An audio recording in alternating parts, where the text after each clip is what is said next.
Pro Group Management. Workers' comp that works for you.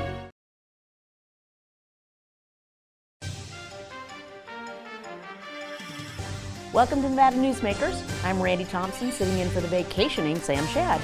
Today we'll be talking with two scientists from the Desert Research Institute about wildland fires and climate change. Coming up on an all-new Nevada Newsmakers. Before the masks, before the distancing, before the world changed, UMC was ready. Our response to COVID-19 began before the crisis did, with our own team of infectious disease experts who've spent their careers planning for this moment. With a pandemic response plan, we'd practiced again and again, and by blazing new trails in large-scale testing, including every patient we admit. Always ready. UMC. Each day, the Children's Advocacy Alliance partners with leaders, legislators, and families across Nevada to improve children's health, education, economic well-being, and safety. We recognize Nevada will be no better than the state of its children. Be a part of this change. Be a supporter of the Children's Advocacy Alliance. For more information, go to caanv.org. The Do It Right guys at Nevada Heating have one mission. Your air conditioner breaks down today. We fix it today. Why sweat for days while your air is down when Nevada Heating can get the job done today and you can get cool again? For nearly 50 years, locally owned Nevada Heating has been getting the job done right. Call today at 323-5585 or see us online at nevadaheating.com. I'm Jeff Gehrman, an investigative reporter with the Las Vegas Review-Journal. I'm your guide for Season 2 of Mobbed Up, The Fight for Las Vegas. You're in with every gangster and hoodlum in the United States. I don't go for that, Mr. Kennedy. I don't go for that kind of action. I was on television accused of fronting for the mob. Subscribe to Mobbed Up, The Fight for Las Vegas, Season 2, today on Apple Podcasts, Spotify, or wherever you get your podcasts. Nevada Newsmakers Studio is located at the headquarters of the Nevada Trucking Association. Motion and purpose are a truck's greatest virtue. This is Nevada Newsmakers with host Sam Shad, a no-holds-barred political forum. Now, from the Nevada Newsmakers broadcast headquarters, here is Sam Shad. And we're back on Nevada Newsmakers. I'm pleased to be joined by two researchers from the Desert Research Institute, Tim Brown and Daniel Kaiser. So Tim, let's start with you. I think for some folks, they might not necessarily know what the Desert Research Institute is. So why don't you talk a little bit about DRI, how it came about, and what it does these days?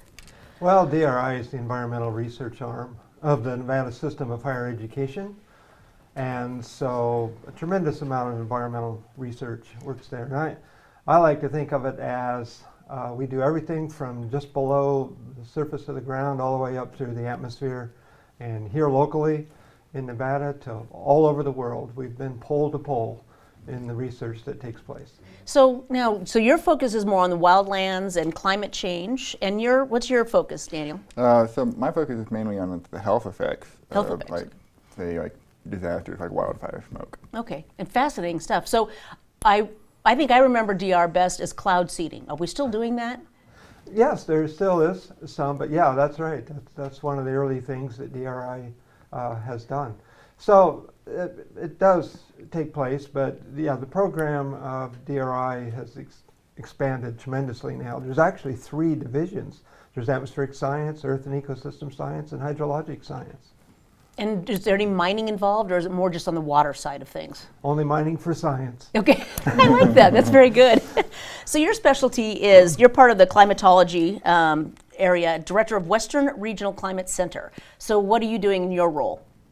So Western Regional Climate Center is one of 6 regional centers. It's actually administered by the National Oceanic and Atmospheric Administration.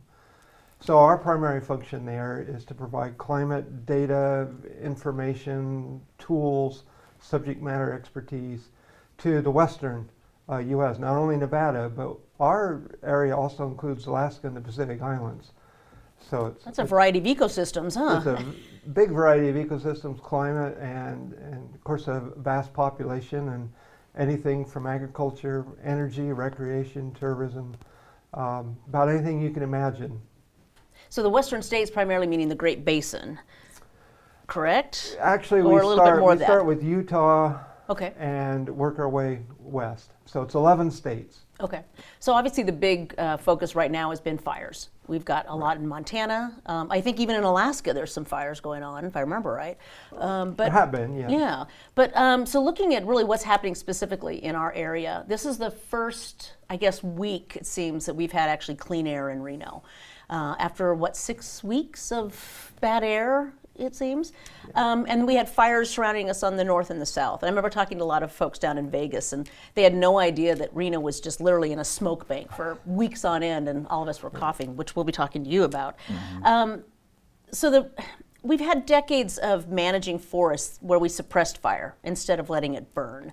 So there's a lot of talk about how California should be doing more to get rid of the fire load, the debris and stuff. But how have we managed our forests over the past 100 years?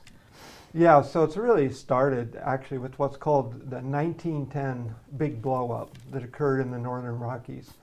There was about 3-4 million acres burned, but this was the early days of the U.S. Forest Service. It was just getting established. And the Forest Service, at that time, well, still is, but timber was considered an agricultural commodity. And that's actually why, as a federal agency, the Forest Service is under the U.S. Department of Agriculture, as opposed to Interior. But through time, and particularly in the 1930s, there was another series of very large fires. And all this led to something called the 10 a.m. policy. And that is, if a fire is reported today, it has to be out by 10 a.m. the next day. And if that didn't work, 10 a.m. the following day. So the problem being, it was a very aggressive suppression policy. Well, the forests started growing, and because we excluded fire right from the landscape.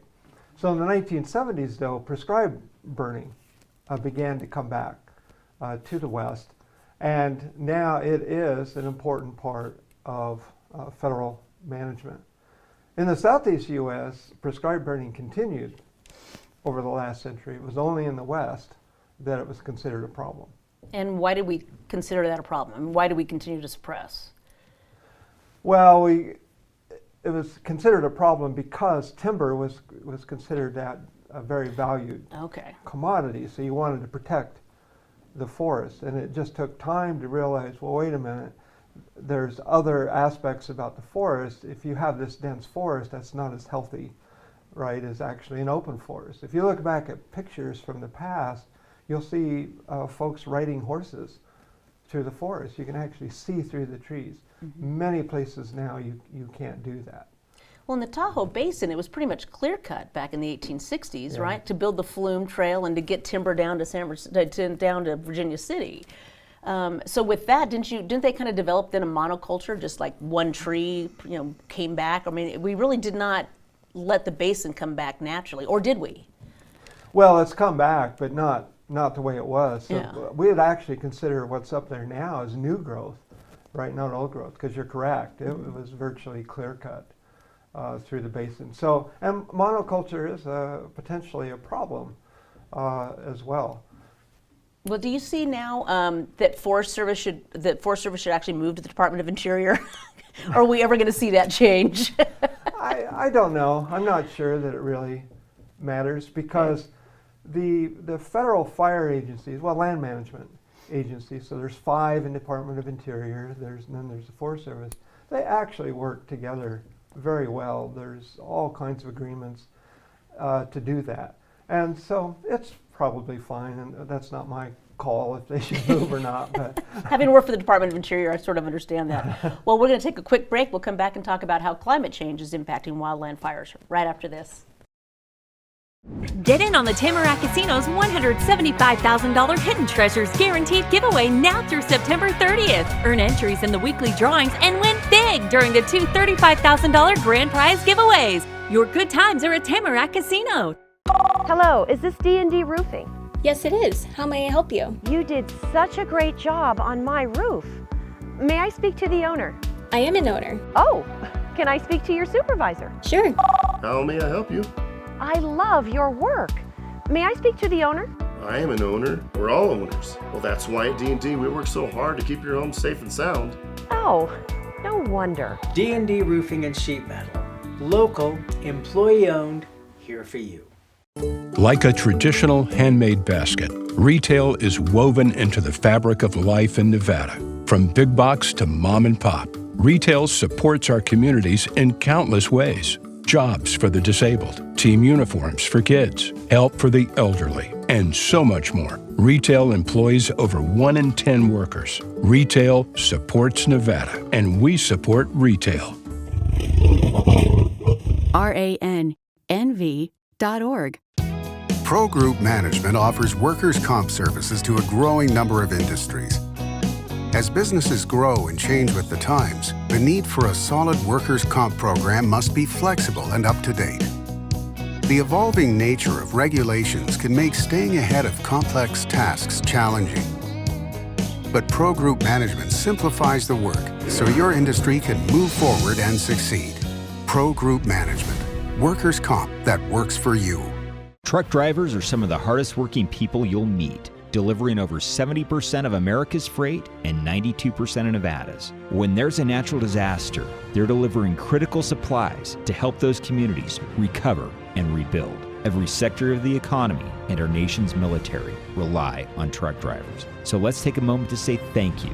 On the open road or city streets, our truck drivers are rolling to make our economy and our nation stronger. Trucking moves America forward. Truck drivers are some of the hardest working people you'll meet, delivering over 70% of America's freight and 92% of Nevada's. When there's a natural disaster, they're delivering critical supplies to help those communities recover and rebuild. Every sector of the economy and our nation's military rely on truck drivers. So let's take a moment to say thank you.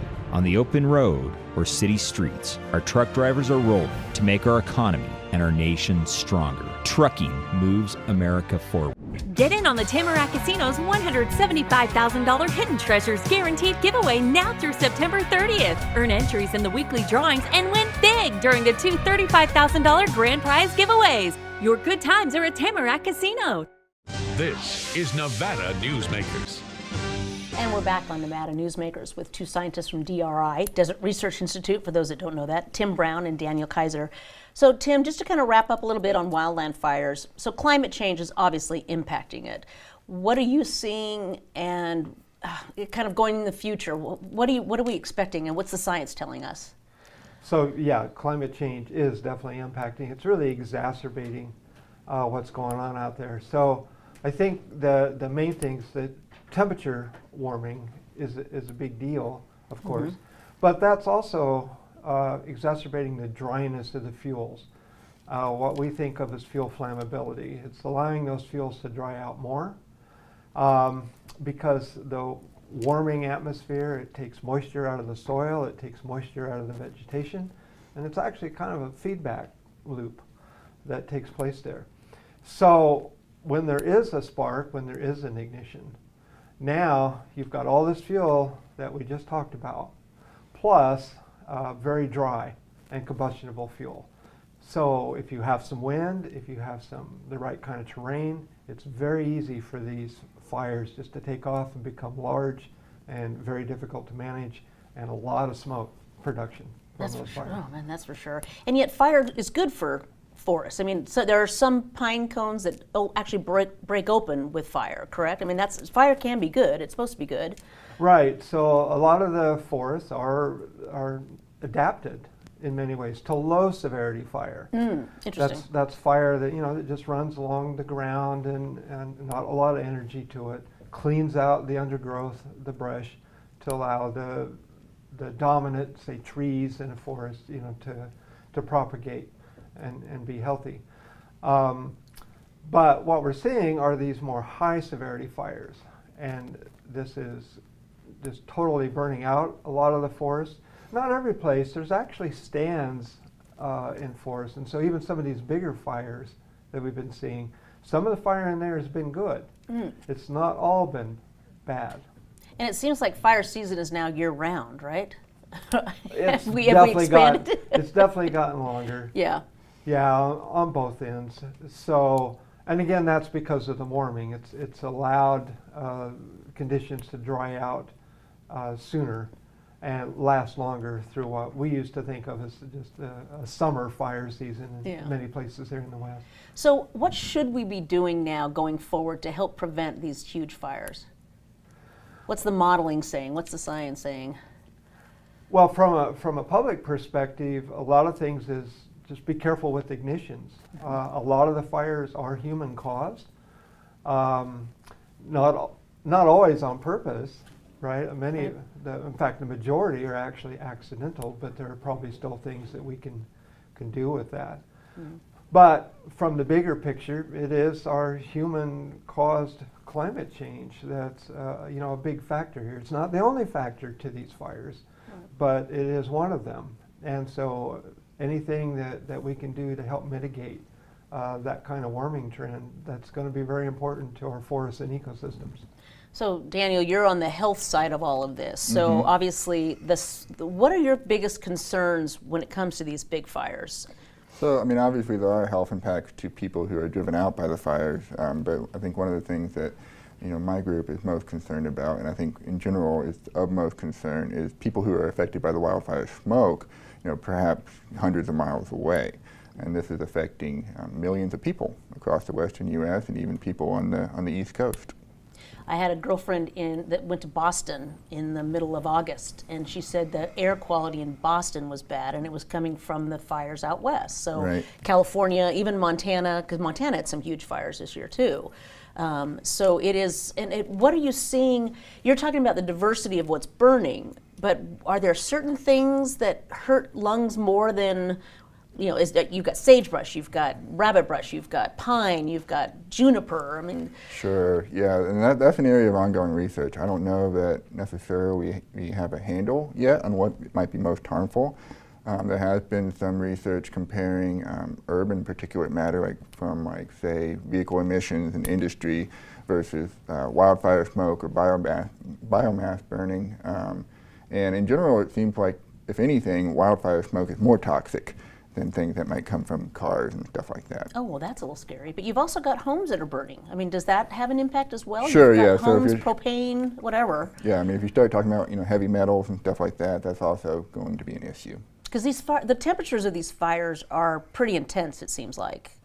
And obviously taking out homes is a little different. But I see this week they've wrapped the Sherman tree at Sequoia Kings Canyon National Park to prevent it from burning. But if it's that intense of a heat, can you really stop it from burning just about everything? That's going to depend on fire to fire. So these big conflagrations, like we see, it's much more difficult to do what fire management will call direct attack onto the fire. You can't stand now in front of the fire line, right, and put a hose on it. So typically you have to work a ways from the edge of the fire and try and do tactics like build a fire line, try and back burn back into the fire to reduce the fuel. You rely on fuel breaks, either natural or those that you could create through the tactical suppression activities. Of course, there's aircraft, helicopters that come along and try and drop retardant lines, water lines. Once they get sizable, like Dixie or Caldor, a lot of times you're actually waiting on the weather to help you a lot. The winds need to calm down, maybe have cooler nights so that fire lays down a little bit more. Well, I'm hearing now that the guys are saying the Dixie fire won't get down until we have 4 feet of snow. So that's kind of scary. That's months away. So we're going to take a quick break and we'll be right back to talk more after this. Modern boutique Ahern Hotel and Events Center in Las Vegas. Host meetings and events on 2 floors.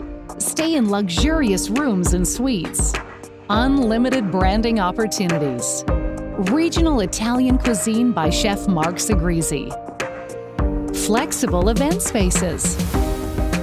Full buyout options. Visit ahernhotel.com today. I'm Jeff Gehrman, an investigative reporter with the Las Vegas Review-Journal. I'm your guide for Season 2 of Mobbed Up, The Fight for Las Vegas. You're in with every gangster and hoodlum in the United States. I don't go for that, Mr. Kennedy. I don't go for that kind of action. I was on television accused of fronting for the mob. Subscribe to Mobbed Up, The Fight for Las Vegas, Season 2, today on Apple Podcasts, Spotify, or wherever you get your podcasts. As you know, Reno is booming. Toll's development company is helping it grow with insightful design and development, building community with every project, adding beauty, adding excitement, emphasizing our shared humanity. Reno is becoming bigger. Toll's development is helping it become better, more livable, more enjoyable. To learn more, go to tollsdevelopment.com. tollsdevelopment.com. Each day, the Children's Advocacy Alliance partners with leaders, legislators, and families across Nevada to improve children's health, education, economic well-being, and safety. We recognize Nevada will be no better than the state of its children. Be a part of this change. Be a supporter of the Children's Advocacy Alliance. For more information, go to caanv.org. Southwest Specialties has been making the homes and businesses of Nevada beautiful for more than 20 years. Their experienced designers and craftsmen create the walkways, backyards, water features, and a variety of outdoor cooking areas that add curb appeal and value to your investment. Call today or visit them at their website and see how they can make your outdoor spaces special. Southwest Specialties, creative, distinctive, beautiful. This is Nevada Newsmakers. And we're back on Nevada Newsmakers talking to two scientists from the Desert Research Institute, Tim Brown and Daniel Kaiser. So Daniel, I'm going to come back to you. What is the science showing the relationship between smoke and COVID? So this is a new area of research, obviously, since COVID-19 just came on the scene. But there appears to be an association between particulate matter in the air and a rise in COVID-19 cases and death. And this was something that was seen even before looking at wildfire smoke. So studies in Europe and China have also found associations between particulate matter and the spread of infectious respiratory diseases. And so, it's not something that we were particularly surprised to see, that there was an association. But the magnitude of the association that we observed last year was pretty large. So is it because the lungs are getting weaker from the smoke, or is it just that because they're inhaling particulates and then that makes you more susceptible? Well, I think that's an area that needs further research. Now, that is certainly one of the theories, is that, okay, we inhale the particulate matter into our lungs, that causes inflammation and thus makes us more susceptible to infection. Interesting, okay. There's also theories that the viral particles can actually hitch a ride on the particulate matter in the air. Oh, so it's floating around so that when we inhale that particulate matter, we're also inhaling the virus, and that might lead to infection. So that would be another possible theory. It also could just be, well, the air quality is bad outside, so people are spending more time socializing indoors, and that's causing more cases of COVID-19. That's true. I barely used my backyard this year in Reno, so it wasn't really that good. So it could be a combination of factors, and how those factors might compare to each other, we're not really sure. And are you guys looking into that science of, is it the outdoors or staying in the indoors? I mean, can you kind of get to that level? It is difficult to study. One of the things that we would like to do is just look at our particulate matter sample from last year and see if we can detect COVID-19 RNA on that particulate matter. And that might give us some hints. Fascinating. Yeah. But it's also scary because we are seeing that COVID's not going away and wildfires aren't going away. So I take it this is going to be ongoing research at this point. Well, it is, yeah. And this hasn't just been observed with COVID-19. It's also been observed with other, respiratory diseases as well that are infectious, so like pneumonia, bronchitis, the flu. I mean, there's been associations observed between those things and wildfire smoke. So any kind of virus could attach itself to a smoke particle? Possibly. We don't know if that's what's happening. It's an interesting theory, though. Yeah. All right. So we talk about wearing a mask to prevent COVID. Should you be wearing a mask during? Would it help during a smoke season to be wearing masks? And if so, I don't think the ones I get off of Amazon are going to really work with the cute little designs on them. Right. So the surgical mask and the cloth mask, they do protect against COVID, but not necessarily against wildfire smoke.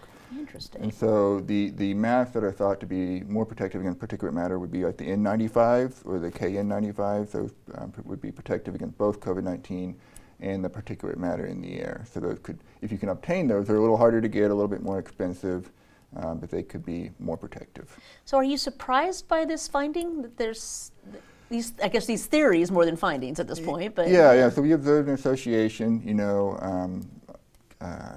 correlation is not necessarily causation. Right. So we definitely want to be, cautious in how we proceed with these findings. But in general, this has been, replicated in several studies. Now there's another large study that looked at 92 different counties in Washington, Oregon, and California that observed, similar findings to what we found last year. So I wouldn't say that we were particularly surprised just based on what we've seen with other infectious diseases as well previously. But then also, this is a different season in a lot of ways than last season. This season a majority of the population is now vaccinated. Mm-hmm. We're dealing with new variants. And the surge in Delta happened much sooner relative to the wildfire smoke than we observed last year. And so, it's hard to say, just how it might play out this year in terms of whether we would see something similar or not. And I take it you're looking at international too. I mean, Canada, China, wherever. But yeah, I think that there are studies being conducted all over the world. We're primarily focused on Nevada, though. Okay, well, that's good. Well, thank you guys for your time. Thank you for your research into wildland fire health as well as our own health. We appreciate all that you guys are doing, and DRI is a great thing. It really is a fascinating thing to have in Nevada, so I appreciate your time. Yeah, thank you for having us. Thank you. We'll be back right after this. Brian Culpa Photography was born in the rolling hills of Massachusetts, and now he can help you experience the stunning beauty of Nevada in a whole new way through the power of flight. Flying has always been a passion for Brian, and at Brian Culpa Photography, he can make your imagination soar. Brian has the creative mind and tools to tell your unique story. Experience the bird's eye view at brianculpaphotography.com. Hi, my name's Marilyn Miner, and I'm sure you'd agree that Nevada's a very special place to live. I was born here, and my husband and I have raised our family here. I feel it's a privilege to live and work in the Truckee Meadows. I especially enjoy helping my clients reach their real estate goals. Sometimes the smallest details provide the greatest satisfaction. I'd be complimented to talk to you about your next move. Call Marilyn Miner at Dixon Realty, 742-1280, or log on to marilynminer.com. Safety. We all think about it. You think about it when he buckles in, when you check your mirrors and put away your phone. RTC thinks about safety too. In fact, we create it. Center turn lanes mean fewer blind spots. Bike lanes keep cyclists and you safe. Roundabouts reduce injury collisions, and all these crosswalks are designed to keep families like yours safe. Safety is your priority, and it's ours too. Every day, in everything we do. Pro Group Management specializes in providing industries with the necessary components to satisfy and exceed workers' comp requirements. Every business has unique needs and specific regulations. Pro Group Management stays ahead of the curve, providing up-to-date services to keep your industry in top form. Discover how we simplify your tasks, improve efficiency, and reduce expense to keep you moving in a positive direction. Pro Group Management. Workers' comp that works for you. Thanks for watching and listening. You can catch us anytime on our new YouTube channel, Nevada Newsmakers. Thank you. Hey, Mom.